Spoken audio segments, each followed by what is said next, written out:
Chapter 20. Robert Langdon stole an anxious glance at his wristwatch. 7:58 p.m. The smiling face of Mickey Mouse did little to cheer him up. "I've got to find Peter. We're wasting time." Sato had stepped aside for a moment to take a phone call, but now she returned to Langdon. "Professor, am I keeping you from something?" "No, ma'am," Langdon said, pulling his sleeve down over his watch. "I'm just extremely concerned about Peter." "I can understand, but I assure you the best thing you can do to help Peter is to help me understand the mindset of his captor." Langdon was not so sure, but he sensed he was not going anywhere until the OS director got the information she desired. "A moment ago," Sato said, "you suggested this rotunda is somehow sacred to the idea of these ancient mysteries." "Yes, ma'am." "Explain that to me." Langdon knew he would have to choose his words sparingly. He had taught for entire semesters on the mystical symbolism of Washington, D.C., and there was an almost inexhaustible list of mystical references in this building alone. America has a hidden past. Every time Langdon lectured on the symbology of America, his students were confounded to learn that the true intention of our nation's forefathers had absolutely nothing to do with what so many politicians now claimed. America's intended destiny has been lost to history. The forefathers who founded this capital city first named her Rome. They had named her River the Tiber, and erected a classical capital of fountains and temples, all adorned with images of gods and goddesses: Apollo, Minerva, Venus, Helios, Vulcan, Jupiter. In her centre, as in many of the great classical cities, the founders had erected an enduring tribute to the ancients, the Egyptian obelisk. This obelisk, larger than Cairo's or Alexandria's, rose 555 feet into the sky, more than 30 stories, proclaiming thanks and honour to the demigod forefather for whom this capital took its newer name, Washington. Now, centuries later, despite America's separation of church and state, this state-sponsored rotunda glistened with the ancient religious symbolism. There were over a dozen different gods in the rotunda, more than the original pantheon in Rome. Of course, the Roman pantheon had been converted to Christianity in 1609, but this pantheon was never converted. Vestiges of its true history still remained in plain view. "As you may know," Langdon said, "this rotunda was designed as a tribute to one of Rome's most venerated mystical shrines, the Temple of Vesta." "As in the Vestal Virgins?" Sato looked doubtful that Rome's virginal guardians of the flame had anything to do with the U.S. Capitol building. "The Temple of Vesta in Rome," Langdon said, "was a circular with a gaping hole in the floor, through which the sacred fire of enlightenment could be tended by a sisterhood of virgins whose job it was to ensure the flame never went out." Sato shrugged. "This rotunda is a circle, but I see no gaping hole in this floor." "No, not any more, but for years the centre of this room had a large opening, precisely where Peter's hand is now." Langdon motioned to that floor. "In fact, you can still see the marks in the floor from the railing that kept people from falling in." "What?" Sato demanded, scrutinising the floor. "I've never heard that." "Looks like he's right." Anderson pointed out the circle of iron nubs where the post had once been. "I've seen these before, but I never had any idea why they were there."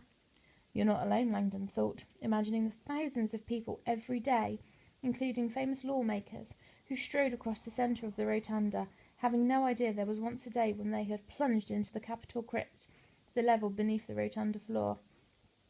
The hole in the floor, Langdon thought, was eventually covered, but for a good while those who visited the rotunda could see straight down to the fire that burned below. Sato turned. "Fire? In the U.S. Capitol?" "More of a large torch, actually, an eternal flame that burned in the crypt directly beneath us.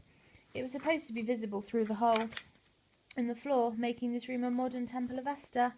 The building even had its own Vestal Virgin, a federal employee called the Keeper of the Crypt, who successfully kept the flame burning for 50 years, until politics, religion, and smoke damage snuffed out the idea."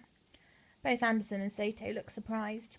Nowadays, the only reminder that a flame once burned here was the four-pointed star compass embedded in the crypt floor 1 story below them, a symbol of America's eternal flame, which once shed illumination toward the four corners of the New World.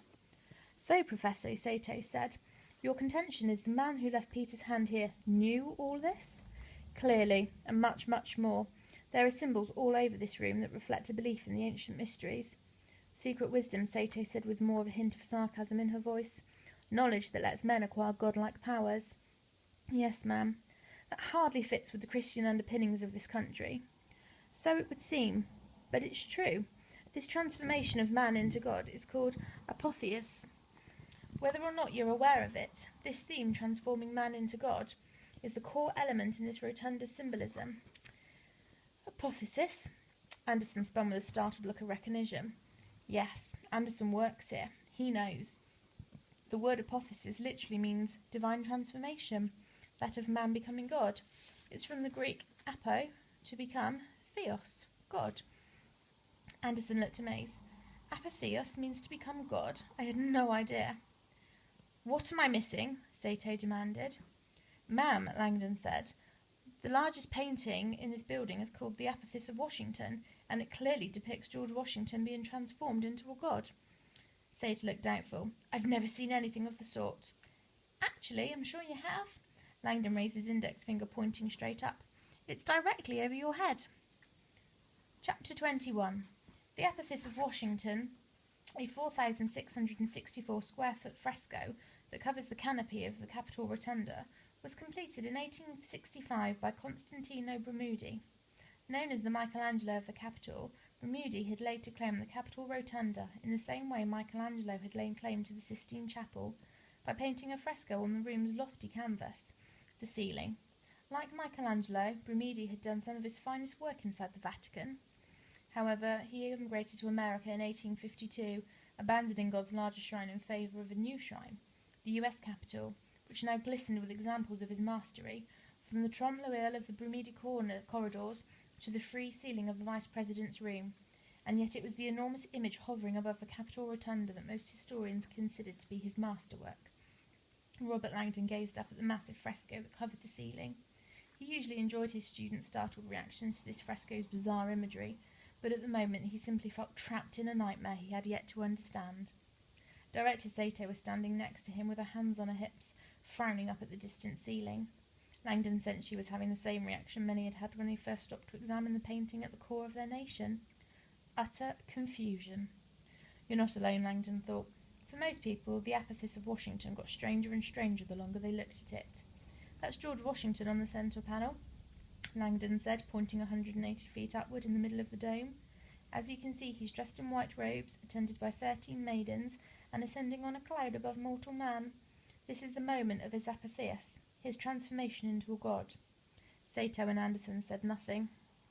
Nearby, Langdon continued, you can see a strange anachronistic series of figures, ancient gods presenting our forefathers with advanced knowledge.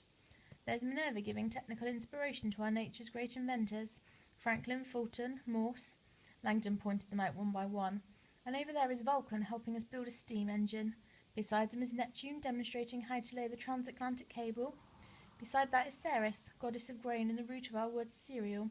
She's sitting on the McCormick Reaper, the farming breakthrough that enabled this country to become a world leader in food production.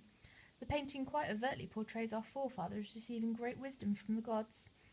He lowered his head, looking at Sato now. Knowledge is power, and the right knowledge lets a man perform miracles, almost godlike tasks.